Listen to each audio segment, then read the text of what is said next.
നമസ്കാരം. Raf talk ഫുട്ബോളിലേക്ക് ഏവർക്കും സ്വാഗതം. സന്നാഹ മത്സരത്തിനിടയ്ക്ക് പരിക്ക് പറ്റിയ വെസ്ലി ബ്രസീൽ ടീമിൽ നിന്ന് പുറത്തായിരിക്കുന്നു.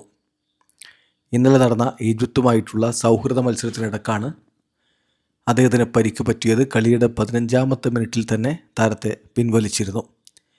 ഏതായാലും ഇപ്പോൾ വിശദമായ പരിശോധനകൾ നടത്തി അദ്ദേഹത്തിന് മസിൽ ഇഞ്ചുറിയാണ് എന്ന കാര്യം കൺഫേം ചെയ്തിരിക്കുകയാണ്. CBFൻ്റെ ഒഫീഷ്യൽ സ്റ്റേറ്റ്മെൻറ്റിൽ പറയുന്നതാണ്.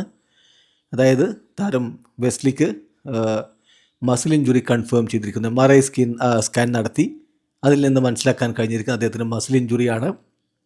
ലെഫ്റ്റ് തൈയിലെ അഡക്ടർ മസിലിനാണ് പരിക്ക് പറ്റിയിരിക്കുന്നത്. അതുകൊണ്ട് തന്നെ താരത്തെ സ്ക്വാഡിൽ നിന്ന് ഒഴിവാക്കുന്നു. പകരം സ്ക്വാഡിലേക്ക് എഡേഴ്സനെ വിളിച്ചിരിക്കുകയാണ്. എഡേഴ്സൺ നമുക്കറിയാം മധ്യനിര താരമാണ്. വെസ്ലി ഡിഫൻഡറായിരുന്നു, വലത് വിങ് ബാക്കാണ്. അപ്പോൾ അതിന് പകരം ഇപ്പോൾ സ്ക്വാഡിലേക്ക് എടുത്തിരിക്കുന്നത് മധ്യനിര താരത്തെയാണ്. അതിൻ്റെ കാരണം ഓൾറെഡി കോച്ച് പറഞ്ഞിട്ടുണ്ടായിരുന്നു. വെസ്ലിയുടെ പൊസിഷൻ കവർ ചെയ്യാൻ പറ്റുന്ന താരങ്ങൾ ഓൾറെഡി സ്ക്വാഡിലുണ്ട്. അതായത് ഡാനിലോക്കും ഇബാനസിനും വലത് വിങ് ബാക്ക് പൊസിഷനിൽ കളിക്കാൻ പറ്റും, വേണ്ടി വന്നാൽ മാർക്കിഞ്ഞോസിനും കളിക്കാൻ പറ്റും. അതുകൊണ്ടായിരിക്കും ഇപ്പോൾ മധ്യനിര ശക്തിപ്പെടുത്തുക എന്ന ഉദ്ദേശത്തിൽ എഡേഴ്സനെ സ്ക്വാഡിലേക്ക് എടുത്തിരിക്കുന്നത്. അറ്റ്ലാന്റയുടെ എഡേഴ്സൺ നേരത്തെയും ബ്രസീൽ ടീമിൽ കളിച്ചിട്ടുള്ള ആളാണ്.